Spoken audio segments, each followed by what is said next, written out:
Hello, everyone, and welcome to the Grace, Peace, and Balance podcast by Gabi Abdelgadir. I have got an incredible guest for you today. I have been waiting for him for over 6 months to show up on my show. His name is James Ortiz, and here is his bio. This is episode 119, and the title is Conversation with James Ortiz, Turning Your Biggest Pain into Your Greatest Weapon. I love the title of it.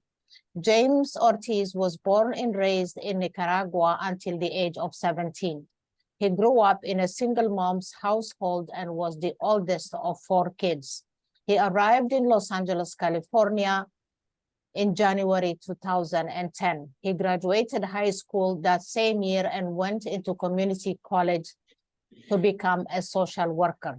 James started his career at a local grocery store, pushing shopping carts and stocking shelves. Then he went on to work with a national beverage company as a merchandiser and sales associate, and later joined a worldwide organization beverage company as a business development representative. Today, he serves as a business development officer for a technology company. He and his family started life from the ground up. James is also a leadership development coach certified with the Maxwell Leadership Team. James' mission is to equip youth with the leadership and communication skills so that they break the cycles of poverty and inadequacy and become empowered professionals and strong leaders. Kudos to that. Welcome to my podcast, James, finally. Thank you, Gabi. Yes, it's been a long time coming, but I know the wait was worth it, and I'm so happy to be here. Thank you for the opportunity to speak to you and to your audience. I'm blessed and honored to be here with you today. Thank you so much. So, talk to me a little bit about you growing up before you went to California. Yeah, thank you for that introduction. Growing up. So I was born and raised in Nicaragua, grew up in a single mom's household, and that was tough. Nicaragua is a third world country, the second most poor country of Latin America. So lack of opportunities, lack of funds, a lot of times lack of food. And being the oldest out of 4 really prompted me to take a step forward. And I was the only boy at that time. My younger brother hadn't been born yet, and so it was me, my mom, 2 baby sisters, and so I stepped up and occupied that place even as a father figure to my younger sisters, right? And so I always say that I had to grow up a lot quicker than most kids. But that I also know, even though back then I saw that as a disadvantage, because I knew our household was different. I knew I didn't have a dad. I knew that I couldn't just play and make mistakes like other kids. I had a huge responsibility on my shoulders. So back then I thought, man, I'm different. I'm in disadvantage. Now I understand that was part of my journey, and it needed to happen that way because I couldn't be the person who I am today without that experience. It was all part of it. Absolutely. Yeah. So you took responsibility at a very early age. I did. I was my mom's right, and I still am my mom's right hand when it came to sometimes, my mom worked all day long from 7 a.m. to 7 p.m. And I was in the house with my siblings, and I still remember that sometimes my mom, the kind of pressure a woman has, a single mom has, working and having to make ends meet and trying to be there for kids. That's gotta be some really heavy weight.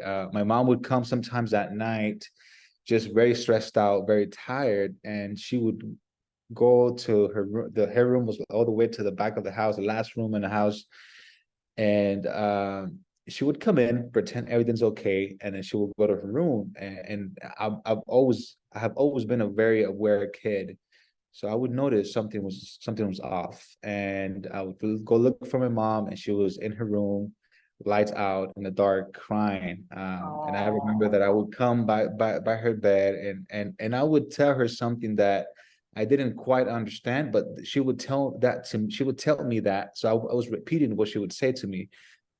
So I would say to her, Mom, don't worry, God is with us and God is going to help us. He never forsake us. He's here with us, and he will help us out of this situation. So she would say that to me all the time. Therefore, I would repeat that back to her whenever she was in bad shape. So the emotional responsibility, as well as just being there for my siblings. I couldn't really be a kid until my mom arrived, after my mom arrived home from work, 7:30, 8 p.m. That's when I was able to come out and just be a kid and play ball and soccer and stuff. But uh, yeah, I had to take ownership and lead and be the man of the house at a very, very young age. Did you start work or anything at those times, like when you were 15, 16?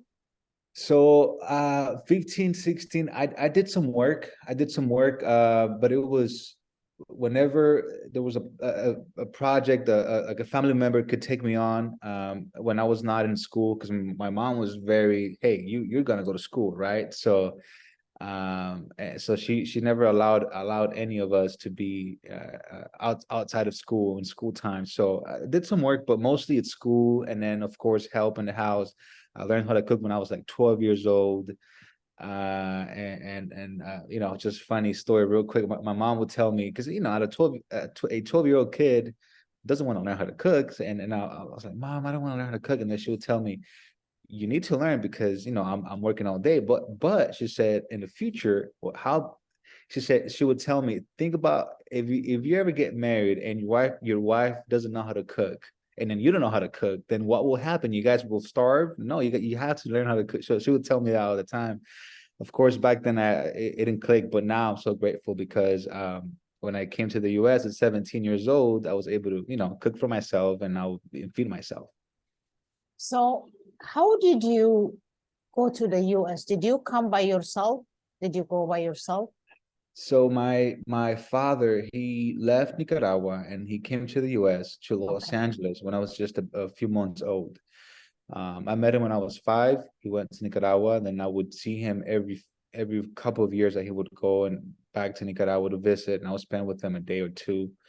At the age of 15 or 16, he asked me if I wanted to come. I spoke with my mom, and she told me, she said, you know what, I believe you're old enough now to make your own decisions. So whatever you decide, I'm going to support you on that. And I said, first of all, I want to get to know my father. I mean, he's my dad, and if I have the opportunity to get to know him, I want to do that. And then I also knew that I would have a lot more opportunities here in the US that I would ever have back home. So I took a chance. I left everything behind and came here because I had dreams and goals, and I wanted to get to know my dad as well.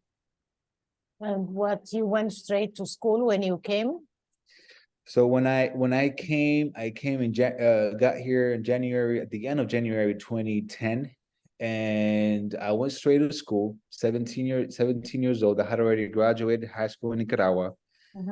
And so my dad took me to a local, very small high school, and so that was February 2nd, maybe, I believe. And we went to the school. We talked to the lady in the front, and the office assistant, and she called the principal, right? And the school year was in the US ends in June, mid-June, I believe. So talking to the principal, I didn't speak any English, so it was the principal, the office assistant lady. She spoke Spanish, so she was translating. She was helping myself and the principal communicate. And so the principal said to me, hey, you don't speak any English. There's only about 5 months left of school. I believe that you should go to English school right now for the time being, and then come back the following school year. She said, in 5 months, I don't think, I mean, it's kind of hard for you to learn the language and pass all your classes. Because even though I had already graduated in my country, some of the courses will be validated, but I still needed to pass all my exams and Yeah. get all my credits. So at that moment, she said, "Hey, do you want to just wait, or you want to just come to school?" And I said, "Well, I'm already here.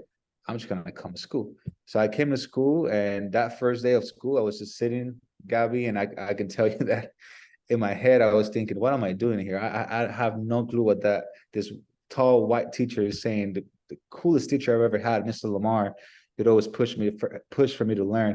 But thank God, Gabi, and the people who helped me, the teachers who helped me.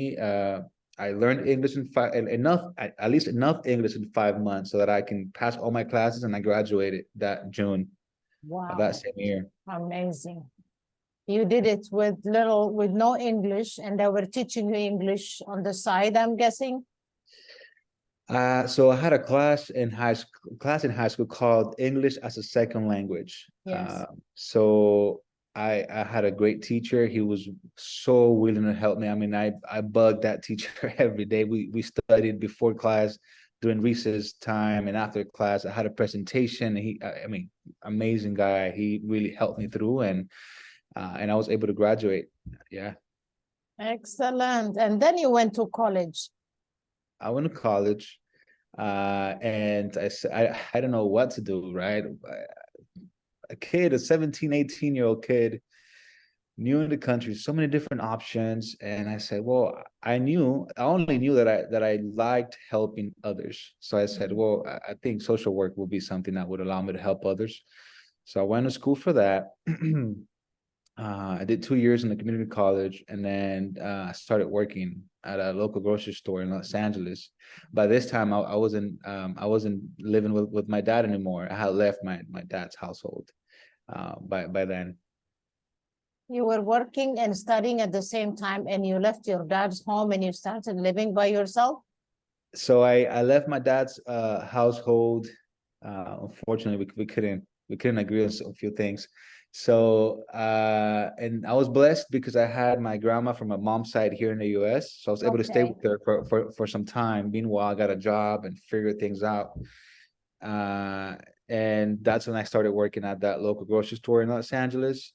I worked there for 2.5 years. Oh, wow. Just like you read, I started pushing cards. I was just very blessed to have a job and get paid, right? I started earning $8 an hour, and at that job pushing cards. Then I got moved through different departments, and I was responsible and good on my job. But the one department that I really thrived on was customer service. I was just really good with people. Which led me to my second job, which was as a merchandiser for a national beverage company, and I continued to develop my skills in that second company that I worked with for 5 years. Oh, wow. That's incredible. So when did you bring your family, your mom and your siblings? Are they here with you right now, or some of them are back home? So, oh man, this is a beautiful question you're asking me, Gabi, because so my mom, two of my siblings, and my stepfather got here back in 2020, right? So after 10 years of me being by myself here, right, they got here. And as I'm speaking to you, Gabi, tomorrow, the only sister that was still left in Nicaragua, that is still left, she's still there today, but my sister and my two beautiful nieces, they're coming tomorrow to the US at 4 p.m. We're gonna go pick them up at the airport. And I'm gonna have, for the first time in 13 years, we're all gonna be together. Oh, wow. That's Um, incredible. yeah, yeah. You're an amazing human. I tell you. So one day I was watching, I was on Facebook, and I saw you do this live. I think you had gone to Nicaragua. Was it last year or the year before? Last year, Last year. So I saw you and I saw what you were saying and showing these kids and things like that. I don't know what came over me, James. I got so emotional That's when I messaged you. I told you I just saw you. Remember, like I just saw your live and I got very emotional. Talk to me about that. You went to visit, then what happened? So I went back home, and I was born there, and I grew up there, but still every time I go, it hits me because the difference is it's very drastic difference. There's kids asking for money in the streets. There's a lot of poverty. You can see the houses, a house over there's some houses over there that you wouldn't even consider them houses here in the US. And people, as a coach and as a leadership development trainer, I was, I wanted to help some people out. And I said, hey, if I could, help them get out of that mindset and look at find opportunities, identify opportunities. But Gabby, the problem is that people over there, they're worried about surviving. So when you want to teach somebody how to thrive, well, first of all, they're worried about what they're going to eat today, and that's enough. And then tomorrow they're going to worry about what to eat tomorrow. So it's tough. It's tough, Gabi, and I'm so happy and I'm so blessed that I can say that I'm going to have my whole family here because I know that they're going to have a lot more opportunities here, and I know, Gabi, that and I got to tell you this, I know that God is not only working through me, in me to help and to bless me, but also bless the future generation. So my nieces are going to be here at a very young age, 8 and 10. My siblings are here at 12 and 18. And I just know that what God is doing in my life, again, it's not only going to affect me, but it's gonna also going to bless them. And I'm so happy for that because they won't have to go through the things that I went through, and I can now lead them and provide them the tools and equip them so that they can go on and thrive instead of just thinking about surviving. Yeah. Oh, wow. Your mom must be very proud of you. She is. Are you still cooking or she is cooking now? Who is cooking? She took over, Gabi. She doesn't let me cook now. Oh, yeah, because you're working hard, right? You're helping out. So what is your intention in the future to, do you have like the hope or the plan to create something for the children in Nicaragua? You may not be able to help everybody, at least like, even if you help 10 kids, 5 kids, that's still a blessing. Do you have that intention for future? Yes. Maybe start a GoFundMe, I don't know, do something like to help a few children, because from what you're telling me, from what I saw on that video, it is a lot of them do need help. They do. They do. They really do, Gabi. And I have to tell you, that's a great question, by the way. Thank you for asking that. I got to tell you, Gabi, that during my 20s, I'm 30-year-old now, but during my 20s, I was working hard to accomplish success, right? And I didn't know God then. I didn't have a relationship with God, and my life looked very different. But I was just working very hard to make money. Today, everything I do, Gabi, is around significance. Success is not bad, but now significance is even more important to me, and that's only accomplished by helping others, right? So that's where my heart is.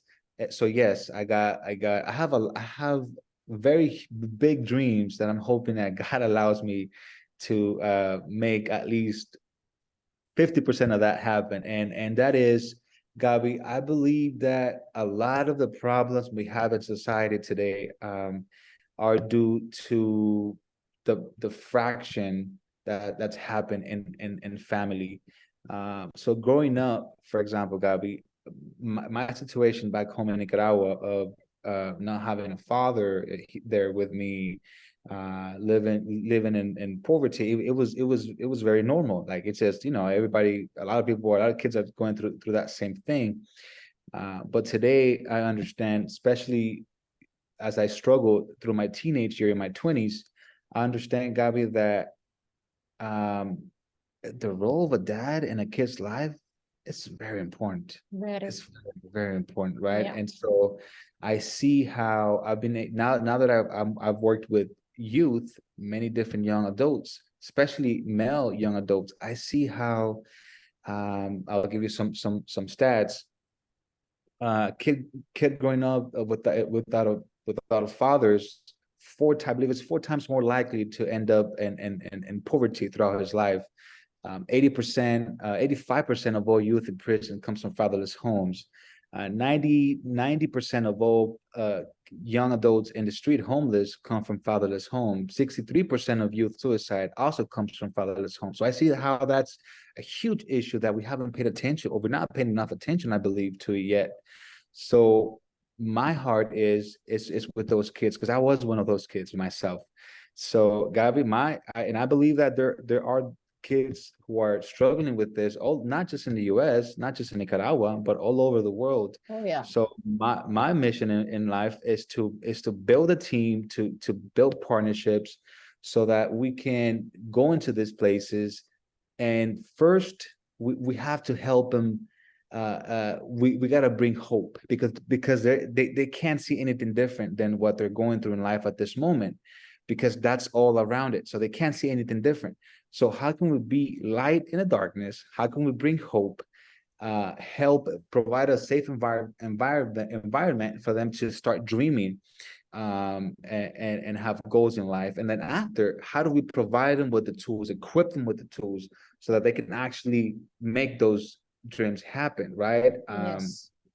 So that is my goal in life, my dream in life, Gabi. And I know that I can't do it myself. So I'm gonna, which is why I mentioned partnerships and teams, because again, there are kids suffering from that all over the world in different countries.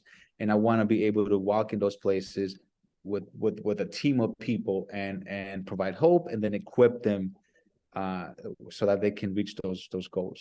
Yeah, maybe teach them some technical stuff, like, I don't know if it is like mechanics or something that they could do. Yeah, that is a great. I knew that you were going to do that. I don't know why, but I think that video that I watched was more than enough for me to know who you are. I did have a coffee Zoom meeting with you, and I already know who you were, but that video that I watched, that got me so emotional that day, that I know this is a great human being. So God bless you for what you do. So what is next for you? What is next for me? That's a great question. I think that, well, I think it's the first time I'm going to say this, but Gabi, I believe that one of the most beautiful gifts that God has given me in my life is to break chains that have been attached to my family for many generations. I can go all the way to my grandparents from both sides, mom and dad, and they were left alone. Father wasn't there. Even the mom, my grandfather from my mom's side, he was given away as a gift to one of his aunts. So what's next for me now that I'm 30, Gabi, is I'm thinking about my own family. I'm thinking of Yeah. and I believe that my biggest success in life is not going to be how much money I make, but it's going to be my biggest success in life is that I have a chance to do things different, that I have a chance to build a strong foundational family, that I have a chance to set the standards for the upcoming generations. So when I think about my sister, my brother, my nieces, my nephews, there's going to be a different standard, a different norm. It won't be anymore, hey, well, everybody has, kind of different kids and broken marriages. No. This is a new standard, and I believe that everybody will be blessed through that, and because that's who God is, and I know he's very present in my life. And so That's next for me. That's next for That's me. next for you. So you're so busy helping your family and making a difference. Have you been married, or are you gonna get No, married no, no, no, no, soon? no, no, no. Not I'm yet? not. Yeah, I why haven't not? been married. I don't. You're gonna make a great dad. Thank you. Thank you. You're gonna raise amazing kids. I could see Thank you, that God. coming. Yeah. Thank So you. No, yeah, I know you're young, but you still have to do it one day. That is that. How did you get into what attracted you to become a John Maxwell certified? He is an So incredible human, that guy, when it comes to leadership. talk about humility and giving, pouring into others. Yeah, great guy, great mentor. So Gabi, if I'm honest with you, I came to him because I wanted to continue on my professional growth, personal Yeah. development. And I said, well, I need this. I think that's going to help me. I know it's going to help me professionally, personally. And I came to one of the events and certifications, and I said, you know, actually, especially after I got my certification as a speaker, coach, and trainer, I said, you know what, this is a lot bigger than myself. Like I can actually impact the lives of others, and especially if I feel called to pour into the youth, now have a tool with many different resources on how to help them. So I said, you know what? That's what I'm gonna do. That's what I'm gonna do. And I started working. That's how I started working. I got started. Yeah, I got started working with the young adults because I now had tools and certifications and Yeah. resources that allowed me to fill that gap. Yeah. And of course, I'm able to, it's beautiful because I was ashamed and fearful to tell my story before Gavi, but now when I tell my story, that's actually you mentioned something earlier. The biggest, how do you turn the biggest How fear? turning your biggest pain into your greatest weapon. There you go. Your biggest pain into your greatest weapon. And I realized that my story that I was it was so painful to even say it. Now I realize how that's my greatest weapon, because when I tell my story and there's kids around in that room who are struggling with some of the things that I struggled in the past, then they can connect with me. And Yes. once we connect, then I'm able to bring them along in a journey of transformation. So see, my story is not, it's not a disadvantage. It's actually my greatest It weapon, is, right? yeah, it is your greatest weapon, because I think sometimes we go through hardship. It's a lesson for us to learn something, or how to move forward, how to get out of that situation, whatever situation we were. Like, you have to read my other book, Grace, Peace, Balance, for you to know what I have been through in my lifetime. But do I look like I have any problems right now? I don't, because You look great. I have learned, yeah, thank you. I have learned that always there will be like obstacles in life, and then you just look at them and you get upset, maybe you cry, but you shouldn't sit there. You just let it out, and then, okay, how do I get out of this situation? What can I do to improve my situation? So that's that. So stories make you, people who don't share real life stories they have been through, they don't succeed. Trust me, because some people, they try to be someone they aren't. Trust me, there are a lot of them. And they try to be somebody like as if they have seen it all, or they were born from this wealthy family, which is not true. People love real life stories. They like genuine people. So that is exactly what you're sharing. And I think you're focusing in the male youth, my guess is, right? I am. Yeah, I they am. do. I am. They do need, yeah, they do need. That's what I always say. I speak in high schools now, and about bullying and discrimination, right? From my book. You have the Spanish version, right? I do. Yeah, okay. So yeah, so it's different when I speak. When I speak, I would like the teachers to be present, and I like the parents to be present, because there are a lot of parents also who don't teach their children the right thing to do, right? And but when it's you, the young youth, they would listen to you more than they would listen to a female speaker. Trust me, I have seen it happen. Like my own son, for example, he had more female teachers in his life. His dad passed away when he was 8, so I raised him by myself. I am a woman. I'm telling him what to do, how to do things all the time. His teachers are female most of the time, and they're telling him what to do. He's sick and tired of females telling him what to do. That's no, seriously. So like if it was you having a chat with him, he would really focus and listen to you. But like, that is what I noticed. They would listen to a male, especially if that male is of a younger generation, not like a 70-year-old. No, like your age would be perfect for this youth coming up. So you're doing an incredible. Do you go to schools? Where do you go? How do you teach? Yeah, I've gone to schools. I've partnered up with different organizations here in Charlotte. That's where I live, and different organizations that work with youth and help those underserved communities.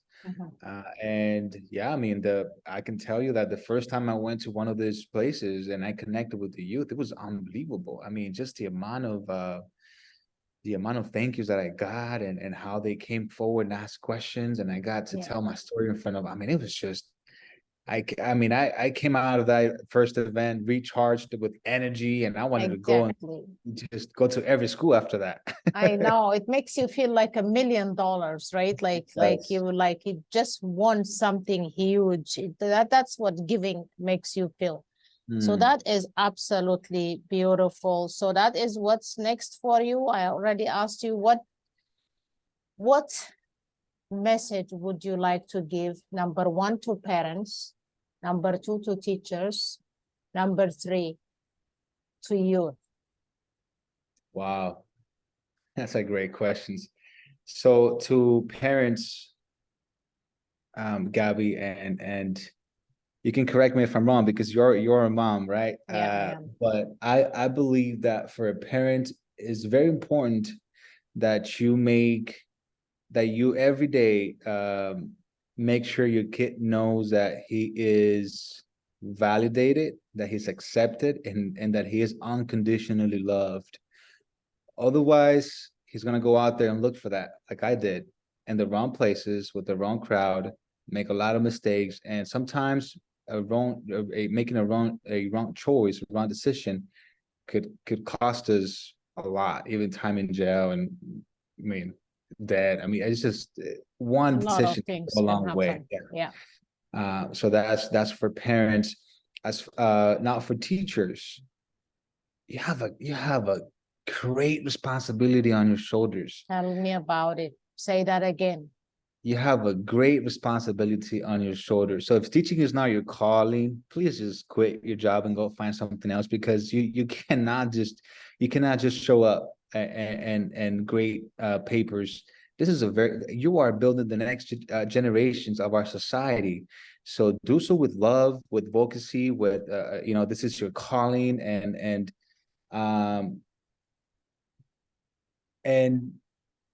pay attention to our kids, because a lot of times they will come to the school and they will look for what they don't have at home, for that guidance, for that love, for that validation. They'll look for that in that classroom. So if you're able to identify that as a teacher, then you'll be able to really provide a safe environment that those kids need to develop into good citizens, into strong professionals and good leaders. Absolutely. And for young adults, Gabby, I think you said something that's very important. Integrity, being your honest self. I think that with so much noise, Gabby, in social media today, and everybody wants to say something, nobody wants to talk about their weaknesses, but everybody wants to talk about their strengths and look good. I would say to the young adults, don't do that. The most powerful person you can be is yourself, right? And I'll go into faith a little bit here, but you were created just as you are for a specific reason, and when you find out what that reason is, you'll figure it out, that you don't need to be nobody else but yourself. And again, the most powerful person you can be is yourself. I would say to the young adults that to ask yourself before you can start asking yourself, or before somebody come and ask you, hey, what type of success you want to accomplish in life, it's more important that you ask yourself, who do you want to be? What Boom. type of man? I'm gonna have to use one of my son's thing, like to give you like mic drop right now. Oh my Thank you, God. Gabby. The Okay. most and more important question is, what kind of man, what kind of young man, what kind of young woman do you want, do you aspire to be in life? And at the core of that, at the core of who you are, is your values. So what do you value? What's important to you? The earliest you decide what's important to you, and you discover who you are, the easier life will be. Because and I love quotes, but in this I love this quote. It goes, if you don't stand for nothing, if you don't stand for nothing, you will fall for everything. So make sure you know what's important to you. Make sure you stand by those values, right? So you discover your values, and you discover who you are, and then you walk in that path, right? So it's not just knowing that you're an honest man, but you got to walk in that integrity. So make sure that what you say and what you do match, right? And that's integrity. That's what I would say. That's the most important thing I could say to a young adult before you start thinking about success and all the great things you want to Money, accomplish. yeah. Designer clothes, talk to me Yeah. about it. Yeah. So the other thing that I always tell my son is be a leader, don't be a follower. I Mm, think the kids that they have a problem, they want to follow the crowd, right? Have you noticed that? Like they I like to noticed that. follow the crowd. Yeah. Like, Yeah. you know, the rich kids, or like the gangsters, scary kids, they want to be friends with them so they feel more protected. Like, be a leader, don't be a follower. That's what at least I say to my son. Those were incredible points, on point. Thank you so much. Anything else before we close this you want to say to everybody who is watching, who is listening today? Yeah, I want to say, if you haven't gotten to know Gabby yet, you have to, because she's amazing. Thank I want to you. say that her books are great. She's a great Thank human you. being as well, making a Thank you. difference in her Thank you. community. So please go with Gabby, because you will not regret it. Thank you so much. Thank you. And everybody, you have schools. You're not in Los Angeles anymore, right? Where are you right now? I'm in Charlotte. Yeah, I'm in Charlotte, North Carolina now. Yeah, so that's where you are. So if you're listening to this, please share and subscribe to the YouTube channel. Share this video. Get in touch with him. I will be posting his bio and his social media links, both on Podbean and YouTube. Please do get in touch with him and have him come speak in schools and community centers, even in universities, if I may. So thank you so much. That was an incredible conversation. God bless you for what you do. I know you're up into great things. Thank you. Thank you, Gabby. You're welcome.